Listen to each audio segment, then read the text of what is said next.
우리 친구들과 제가 우리 초등부 청소년부 3, 4년 전부터 우리 가정교회 정신에 입각하여 목장을 세우고 목자를 세우고 삶공부를 하고 또 예배를 또 세우고 하는 여정을 같이 밟아왔습니다. 지금 저희 초등부에는 이제 1세대를 잘 보내고 우리 수하 또 간증했던 우리 시은이와 우리 또 형철이 올해까지 해서 마무리해서 잘 보내고 2세대를 지금 열심히 키우고 있어요. 그래도 그의 동생들이지만 최선을 다해 키우고 있습니다. 올 가을에는 이 2세대들을 잘 키워서 내년에 또 초등부를 잘 준비하는 시간들을 보내게 될 것입니다. 위에서 함께 기도해 주실 부탁드리겠습니다. 그리고 올 여름에 저희 초등부 수련회가 2개 그리고 청소년부 하나, 마다 싱글 하나 이렇게 준비를 하고 있습니다. 안전하고 은혜로운 여름 사역이 될 수 있도록 또 기도 부탁드리겠습니다. 말씀을 함께 나누겠습니다. 여러분은 그리스도인으로 살아오면서 추억이 있고 뭔가 좀 기억이 나는 그런 말씀이 있습니까?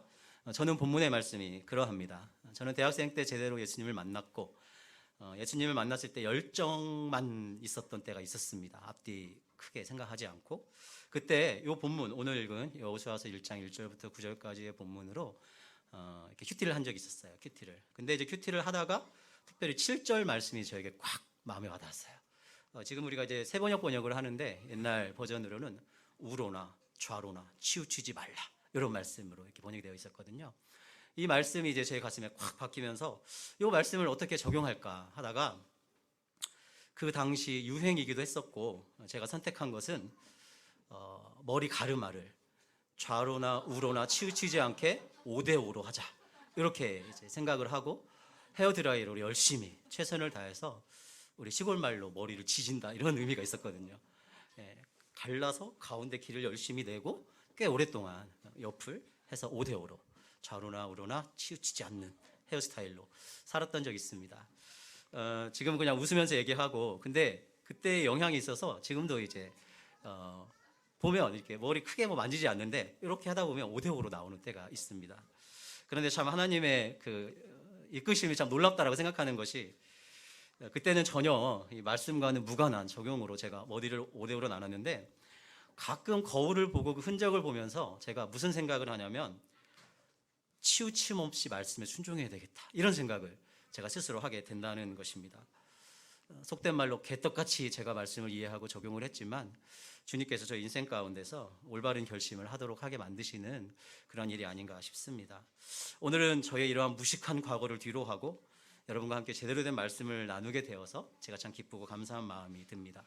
본문의 배경은 이렇습니다. 40여 년 동안의 광야 생활을 이제 마무리할 때가 됐습니다. 그동안 이끌어왔던 모세는 그런데 죽었어요. 그 다음에 리더로 누가 세워졌냐면 여호수아가 세워진 상황입니다. 근데 여호수아가 이때 나이가 얼마였을까? 80대, 90대였어요. 그리고 한 20여 년에 110세 여호수아가 이 땅을 떠나거든요.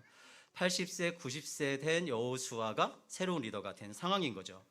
그런데 여호수아의 상황이 어떤 상황이었냐면 여호수아는 평생 모세의 부관으로 살아왔거든요. 그리고 2인자로 살아왔거든요.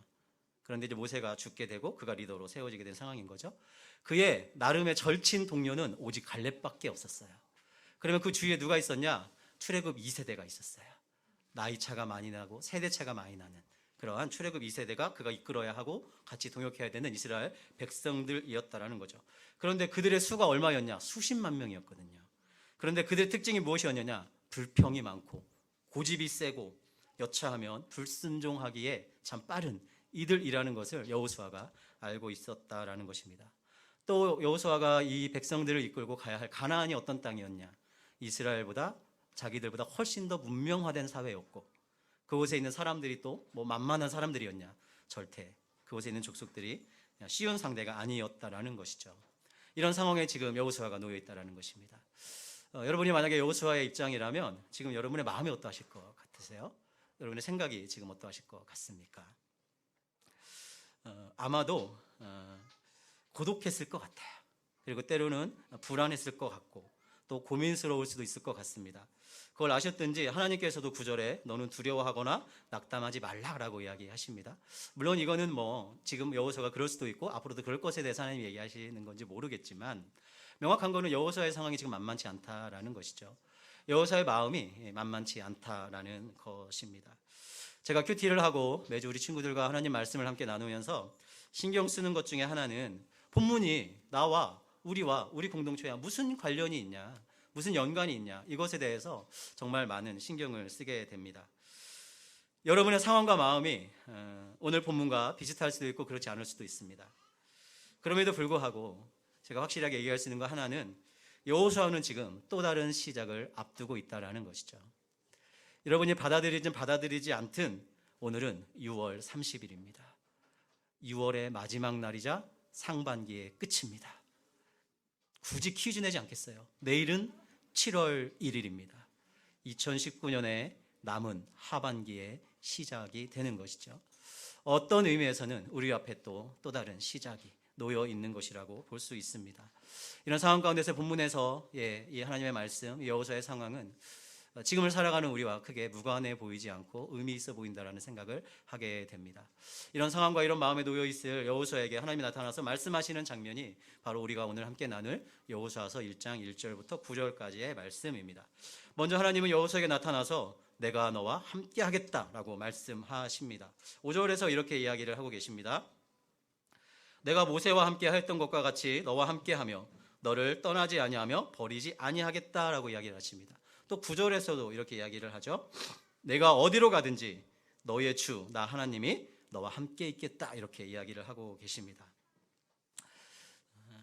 지금 여러분 앞에 하나님이 딱 계세요. 상상을 하는 거죠. 그리고 하나님이 여러분 앞에 1대1로 만나고 계시는 거야. 그런데 여러분에게 이야기하는 거예요. 내가 너와 함께 있겠다. 여러분 솔직히 지금 마음이 어떠한 마음이 드세요? 어떠한 생각이 드세요? 주님이 나와 함께하는 게 기쁘고 감격스럽고 감사하십니까? 아니면 또 그러시네, 알고 있어요, 당연한 걸 가지고 왜 자꾸 그러세요? 별다른 감흥 없이 그냥 당연한 걸로 여기진 않으십니까? 또는 굳이 저와 함께 있을 필요까지는 없으시고 그냥 알라딘에서 나오는 램프의 지니 요정처럼 평소에는 가만히 계시다가 제가 필요할 때 헬프 미 하면 나와주셔서 도와주시는 정도로 하나님 저와 함께 하시는 그 정도 수준이면 될 것 같아요 라는 마음으로 별로 원하지 않는 마음이 여러분 안에 있지는 않습니까? 사실 이러한 질문과 이러한 우리의 마음의 상태는 지금 나와 하나님과의 관계를 명확하게 보여주는 증거입니다. 우리가 다른 사람들과의 관계를 맺고 그들과의 관계에서도 그렇듯이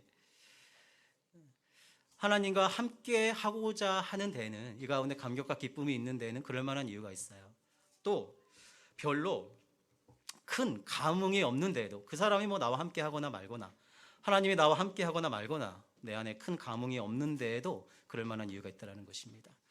또 굳이 하나님이 함께 하기를 원치 않는 데에도 그럴 만한 이유가 있다라는 것입니다.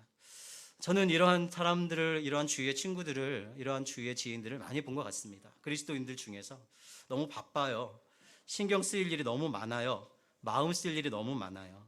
그래서 굳이 예배 외에는, 예배 오는 것만도 감지덕지 하셔야죠 하나님, 이런 마음으로 예배 외에는 주님을 찾지 않고 그러면서 차츰차츰 주님과 멀어진 이들을 저는 보아온 적이 있습니다.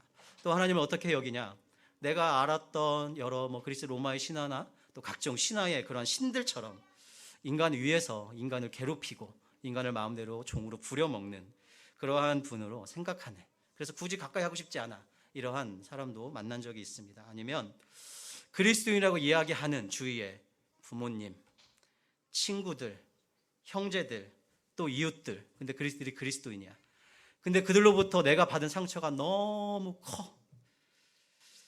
그래서 하나님도, 이들이 믿고 따르고 이들이 섬기는 하나님도 마치 얘네들처럼, 이분들처럼, 하나님을 믿고 따른다고 이야기하는 나의 부모님들처럼, 친구들처럼, 이웃들처럼, 형제들처럼 이렇게 나에게 상처를 주고 나에게 아픔을 주는 그러한 존재로 여기는 이들도 저는 본 적이 있습니다. 가장 많은 케이스는 주님은 내가 원하는 걸 이루어지지 않으셔요. 주님은 굳이 나에게 허락하지 않으시면 더 좋았을 고통을 내가 겪게 해주셔. 마음에 안 들어. 원망이 너무 커. 이래서 하나님을 멀리하거나 원하지 않는 경우도 저는 많이 보아온 적이 있습니다. 어찌 보면 우리의 일평생의 이 신앙의 여정은, 신앙의 생활은 하나님이 어떤 분인지를 우리가 제대로 알아가는 여정, 그것을 경험해 가는 여정, 또 때로는 오해하고 왜곡하고 있는 그러한 주님의 모습, 주님의 이미지를 바로잡아가는 그러한 여정이 아닌가 싶습니다. 성경은 한마디로 우리 하나님이 어떤 분이시로 얘기하냐? 사랑의 하나님이라는 것을 이야기하고 강조합니다. 성경 66권을 관통하는 한 단어를 뽑자. 시간이 바빠서 다 못 읽는다. 사랑의 주님. 이걸 잡으셔야 되는 것이에요. 특히 오늘 우리가 찬양했던 것처럼 주님의 사랑은 그럼에도 불구하고의 그러한 사랑으로 우리와 함께 하신다라는 것입니다. 찬양 가사에도 있었던 것이 나의 마음에 어려움이 있음에도 불구하고 주님의 사랑은, 내가 주님 앞에 나아올 수 없음에도 불구하고 주님의 사랑은, 내가 주님 앞에 나아오지 않음에도 불구하고 주님의 사랑은, 내가 주님을 오해함에도 불구하고 주님의 사랑은, 내가 주님을 원망함에도 불구하고 주님의 사랑은, 내가 주님을 미워함에도 불구하고 주님의 사랑은, 나를 먼저 찾아오시고 내 마음을 만지시며 나를 먼저 안아주시고 사랑해 주시는 분이라는 것을 성경이 이야기를 하고, 우리는 이 하나님임을 알아야 하며 경험해 가야 하는 그러한 여정이 우리의 신앙의 여정일 필요가 있다라는 것입니다.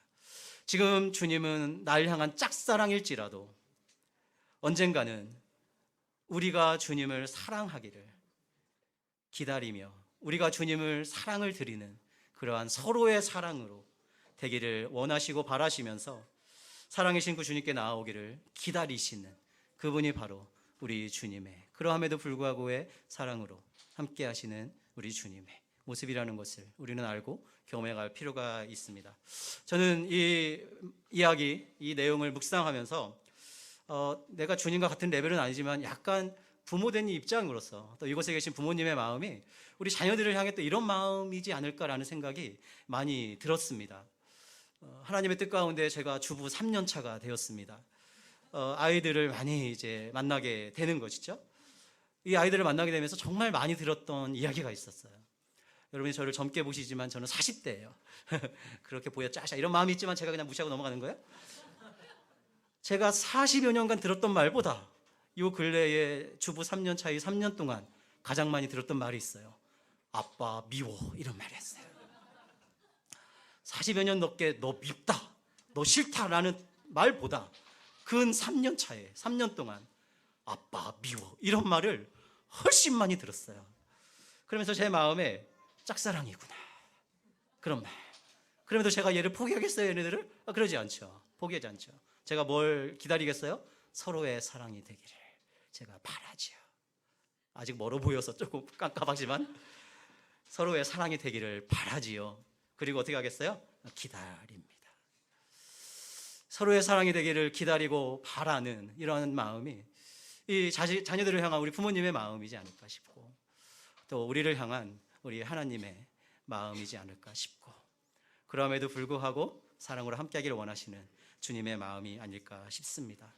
사랑하는 강영가족 여러분, 마태복음 28장 20절에서 주님이 이 땅을 떠나고 다시 오시겠다 하시면서 우리에게 마지막 명령을, 마지막 당신의 약속을 주고 가셨어요.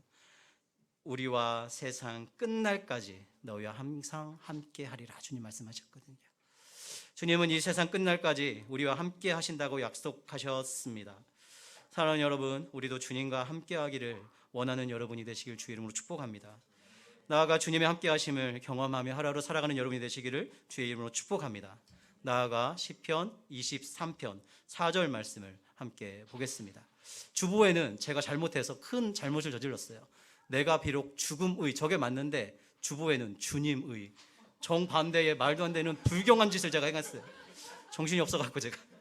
여러분 혹시라도 나중에 목장 모임할 때 주님의 그늘 골짜기, 이거 아니에요. 죽음의입니다. 바꿔주세요.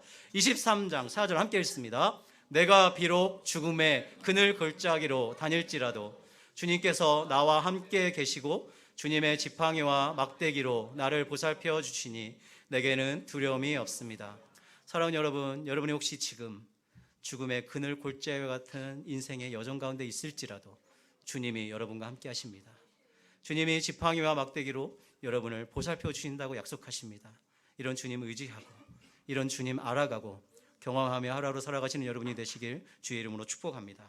그리고 하나님은 리더가 된 여호수아에게 때로는 고독하고 고민하고 불안하고 두렵고 때로는 낭망하고 있었을 이 여호수아에게 나타나 리더십 강의를 하지 않으세요. 얘야, 리더란 네가 모세를 뛰어넘어야 된다, 이런 얘기 하지 않으십니다. 가나안 정복을 해야 되는데 전쟁 승리의 전략이란, 이런 이야기를 하지 않으십니다. 주님은 여호수아에게 무엇을 이야기하시냐? 먼저 당신의 말씀을 가까이 하라고 강조를 하고 계십니다. 7절에서 이렇게 이야기를 하고 계십니다. 나의 종 모세가 너에게 지시한 모든 율법을 다 지켜라 라고 이야기를 하고 계십니다. 8절에 이렇게 이야기하십니다. 이 율법책의 말씀을 늘 읽고 밤낮으로 그것을 공부하여 이 율법책에 쓰여진 대로 모든 것을 성심껏 실천하여라 라고 이야기를 하고 계신다라는 것이죠. 주님이 왜 이리 말씀을 강조하실까요? 우리가 앞서 이야기한 하나님의 함께 하심을 우리가 어떻게 알고 우리가 경험할 수 있느냐? 우리 자신을 의지하기에는 우리가 너무 불완전하다는 거예요. 우리는 때로는 기분에 따라, 우리는 때로는 상황에 따라 하나님의 함께 하심을 느낄 때가 있어요. 그렇지 않을 때가 있어요. 감사할 때가 있어요. 원하지 않을 때가 있어요. 막 원망할 때가 있어요. 그러나 하나님의 말씀은 명확하게 주님이 우리와 그럼에도 불구하고 함께 하신다는 것을 우리에게 알려주기 때문에 이 말씀을 가까이 하라고 지금 이야기를 하고 계신다는 것입니다. 또 말씀은 우리에게 하나님이 어떤 분이신지를 아주 폭넓게 이야기를 해줍니다. 우리는 마치 코끼리의 일부분을 눈을 감고 만지는 것 같은 일부분적인 하나님을 만날지라도 성경은 때에 따라 곳에 따라 여러분의 인생의 신앙생활의 여정 가운데 이때에는 주님의 A의 모습으로, 또 다를 때에는 주님의 B의 모습으로, 또 다를 때에는 주님의 C의 모습으로, 마지막까지 가면 날 새겠죠? 이렇게 우리에게 다르게 그때그때 하나님이 당신의 모습을 보여준다는 거예요. 뭐를 통해서? 말씀을 통해서. 주님이 당신이 어떤 분이신지를 우리에게 알게 해주신다라는 것입니다. 또 우리를 향한 주님의 뜻이 무엇인지를 분별할 수 있게 해준다는 것입니다. 뭘 통해서? 말씀을 통해서. 주님은 말씀을 통해서 우리의 죄로 오염된 생각과 행실을 깨닫게 해주시고 돌이키게 해주십니다. 주님은 말씀을 통해서 여러분의 인생에, 우리 인생에, 저의 인생에 등불이 되어주신다고 말씀하시고, 빛이 되어주신다고 말씀하시고, 선택 가운데 기준이 되어주신다고 말씀하시고, 앞으로 나아가야 할 길을 비춰주시고 알려주신다라고 말씀을 통해서 주님 우리에게 말씀하고 계십니다. 무엇보다도 말씀은 우리에게 참된 구원의 의미가 무엇인지, 그 행복이 무엇인지를 알게 해주고 경험하게 해주며 이 땅 가운데 진정한 생명을 누리는 삶이 무엇인지를 말씀을 통해서 우리에게 보여주고 알려주고 지시해 주신다라는 것을 기억할 필요가 있습니다. 우리 인간의 의식이라는 것은, 우리 인간의 생각이라는 것은 결코 빈 공간이나 진공 상태로 남아있지 않습니다. 불안해서 그대로 두기를 우리는 싫어해요. 그래서 뭔가를 찾고 자꾸 뭔가로 채우려고 하는 것이 우리의 본능이라는 것입니다. 그렇기 때문에 결국에는 무언가로 채워지게 되어 있다라는 것입니다. 우리가 매일매일 지겨워도 매일 밥을 먹어야 생명이 유지되는 것입니다. 일시적인 간헐적 단식을 할지라도 잘못하면 간헐적 폭식이 되기도 하고, 이럴지라도 밥을 때 되면 정확히 먹어야 우리의 생명이 유지가 된다라는 것이죠. 우리의 말씀을 우리가 가까이 해야 우리의 영적인 생명이 유지된다는 것을 다시 기억해야 합니다. 주님의 관점으로 우리의 의식과 생각을 말씀을 통해서 채워야 하고, 그것이 우리에게 허락된 진정한 행복이요 진정한 생명의 길이라는 것을 우리는 알고 순종할 필요가 있다라는 것입니다. 또 저 얘기야, 또 말씀 보래, 지겨워할 게 아닙니다. 왜냐하면 우리는 하나님의 뜻도 알아야 되지만 동시에 사탄의 전략도 알아야 되기 때문에 그렇습니다. 굳이 말씀을 가까이 안 해도, 하루가 지나도, 한 주가 지나도, 한 달이 지나도 별로 어려움이 없네. 굳이 말씀을 가까이 안 해도 내 인생에 별다른 일이 안 일어나네. 이런 마음이 우리 안에 생길 수 있어요. 이것이 지속될 때 그냥 그렇게 사는 것이죠. 굳이 말씀을 가까이 할 필요를 못 느끼고 사는 것이죠. 차츰 하나님과도 멀어지게 되겠죠. 내 생각대로, 이 세상의 가치관대로 살아가게 되겠죠. 디모데전서 3장에서는 이 말세의 특징을 크게 세 가지로 강조합니다. 그들은 하나님보다 자기 자신을 더 사랑하고, 그들은 하나님보다 돈을 더 사랑하며, 그들은 하나님보다 이 세상의 쾌락을 더 사랑한다. 말세의 징조 요약이에요. 우리가 차츰차츰 이렇게 되는 것이에요. 내 생각대로, 세상의 가치관대로 하나님보다 나를 사랑하고 돈을 사랑하고 쾌락을 사랑하며 살게 되죠. 결국 어떻게 됐겠어요? 하나님과 상관없는 사람이 되어 간다는 것이에요. 이게 사탄의 전략이라는 것이죠. 이게 사탄의 유혹이라는 것이죠. 여러분, 적을 알고 우리 편을 알고 하나님의 뜻을 알고 사탄의 전략을 알아야 될 필요가 우리 안에 있다라는 것입니다. 여러분, 어떻게라도 말씀을 가까이 하는 여러분이 되십시오. 시간을 내어 큐티나 통독이나 암송하십시오. 시간 내기가 어려우시다면 일을 하면서 또 차 안에서 기독교 TV를 보시거나 라디오 방송, 극동방송이나 기독교 방송을 들으시거나 하시면서 하나님의 말씀으로 가까이 나아가십시오. 우리가 목장 모임 할 때에도 말씀의 요약과 적용의 나눔을 형식적으로 하지 마시고 집중하고 최선을 다해서 충실하게 감당해 가십시오.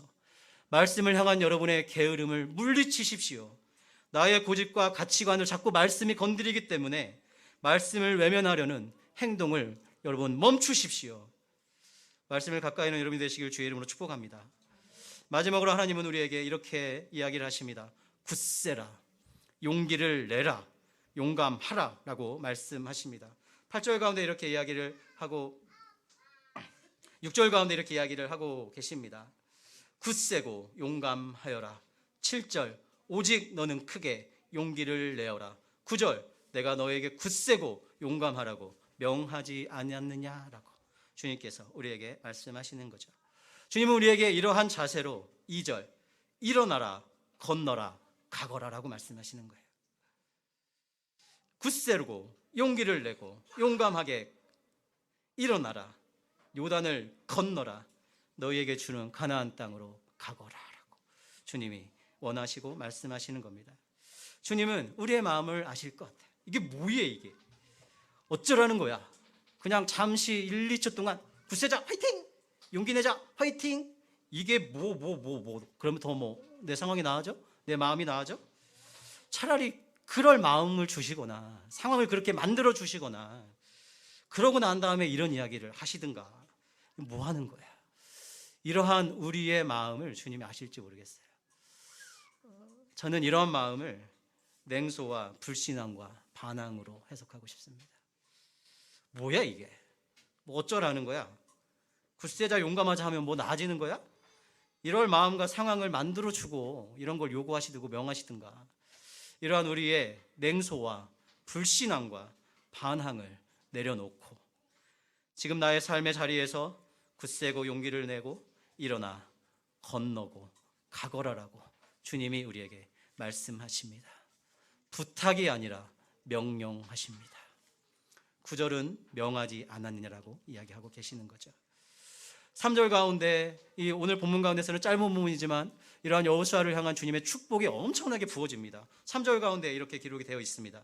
너의 발바닥이 닿는 곳은 어디든지 내가 너희에게 주겠다라고 이야기하세요. 4절, 모두 너의 영토가 될 것이다라고 이야기하세요. 5절, 네가 사는 날 동안 아무도 너의 앞길을 가로막지 못할 것이라고 이야기를 하세요. 7절, 네가 어디를 가든지 성공할 것이라고 얘기하세요. 8절, 너가 가는 길이 순조로울 것이고 너가 성공할 것이다라고 주님의 아낌없이 축복을 부어주세요. 그런데 이 주님의 축복은 전제가 있어요.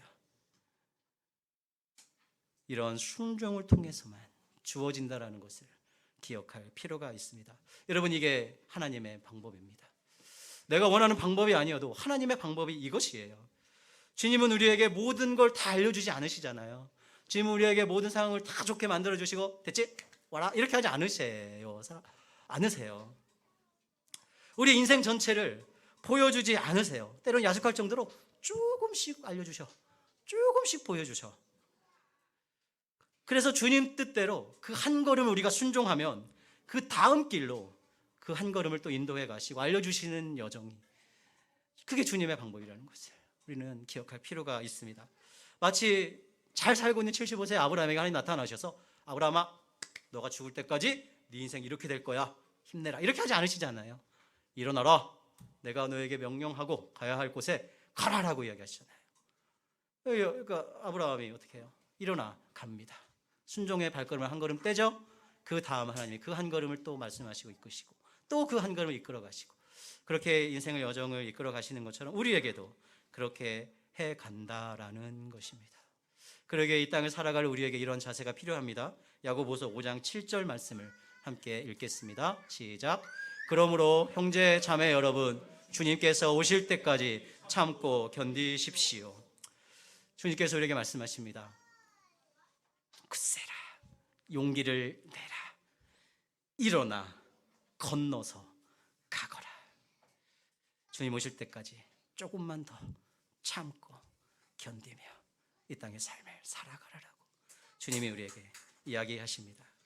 이러함에도 불구하고 하나님이 우리에게 또 아시고 주시는 것들이 있어요. 우리 자신의 결단과 의지만으로는 어려울 때가 많고 우리는 참 약하다는 것을 또 주님이 아십니다. 그러기에 우리에게 뭘 주셨냐? 목장을 주셨다는 거예요. 그러기에 우리에게 뭘 주셨냐? 우리 교회를 주셨다는 것이죠. 때 되면 모여서 밥 먹고 기쁘고 감사하고 아멘 끝, 이것이 아니라는 거예요. 때 되면 모여서 예배드리고 밥 먹고 청소하고 집에 가자, 이게 아니라는 거지요. 주님이 우리에게 혼자만의 자신만의 결단과 결심이 연약하고 때로는 많이 흔들렸다는 것을 알고 있기 때문에 목장을 주셨고 교회를 통해서 이것을 함께 만들어 가신다는 것입니다. 저는 담쟁이라는 도종환 시인의 시를 참 좋아합니다. 여러분과 함께 시를 제가 같이 나누고 오늘 말씀을 마무리하겠습니다. 네, 제가 읽어드리겠습니다. 저것은 벽, 어쩔 수 없는 벽이라고 우리가 느낄 때 그때 담쟁이는 말없이 그 벽을 오른다. 물 한 방울 없고 씨앗 한 톨 살아남을 수 없는 저것은 절망의 벽이라고 말할 때 담쟁이는 서두르지 않고 앞으로 나아간다. 한 뼘이라도 꼭 여럿이 함께 손을 잡고 올라간다. 푸르게 절망을 다 덮을 때까지 바로 그 절망을 참고 놓지 않는다. 저것은 넘을 수 없는 벽이라고 고개를 떨구고 있을 때 담쟁이 입 하나는 담쟁이 입 수천 개를 이끌고 결국 그 벽을 넘는다. 이렇게 우리도 서로 용기 내자, 조금만 참고 견디자 하면서 담쟁이처럼 느리더라도 힘들고 버거운 우리 각자의 삶의 벽을 우리 목장 식구들과 함께, 우리 교회 식구들과 함께 넘어갈 수 있는 우리 목장과 우리 교회가 되었으면 좋겠습니다. 내일부터 2019년도 하반기는 시작합니다. 여러분 옆에 있는 분들에게 저를 따라서 함께 축복의 이야기를 건네주십시오. 주님이 여러분과 함께 하십니다. 말씀을 가까이 합시다. 조금만 참고 견디고 용기를 내세요. 주님은 이러한 우리와 하루하루 함께하며 우리에게 주어질 2019년 하반기의 삶 또한 선하게 이끌어 가실 것입니다. 아멘이십니까?